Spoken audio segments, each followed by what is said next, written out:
Hello guys, বাংলাদেশে জনপ্রিয় বাইকগুলোর মধ্যে ইয়ামাহা FZS V3 খুবই জনপ্রিয়। দেশে প্রচুর FZS V3 ফ্যান রয়েছে।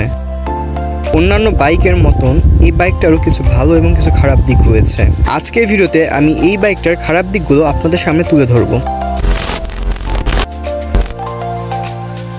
2008 সালে প্রথম FZS বাজারে আসে। সেই থেকে এখন পর্যন্ত FZS সিরিজের বাইকগুলো আপডেট করে আসছে ইয়ামাহা। তারপরও কিছু খারাপ দিক রয়ে গেছে বাইকে। বাইকটির 1 নম্বর খারাপ দিক হলো এর হেডলাইটের আলো কম, রাতে হাইওয়ে চলার জন্য পারফেক্ট না। 2 নম্বর খারাপ দিক হলো বাইকটিতে কোনো কুলিং সিস্টেম নাই, এয়ার কুলিং ইঞ্জিন লং ট্যুরে সমস্যা করে।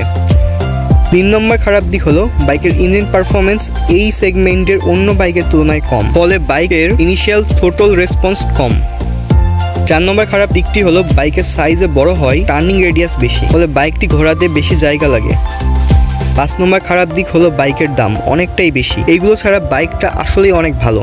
বাইকটা চালিয়ে যে মজা পাওয়া যায় তা অন্যান্য বাইকে পাওয়া যায় না। আজকের ভিডিওটা এই পর্যন্তই। ভিডিও ভালো লাগলে লাইক দিবেন। চ্যানেলে কেন কিনবো FZS V3 এই নিয়ে ভিডিও আছে, তাই চাইলে দেখতে পারেন। আল্লাহ হাফেজ।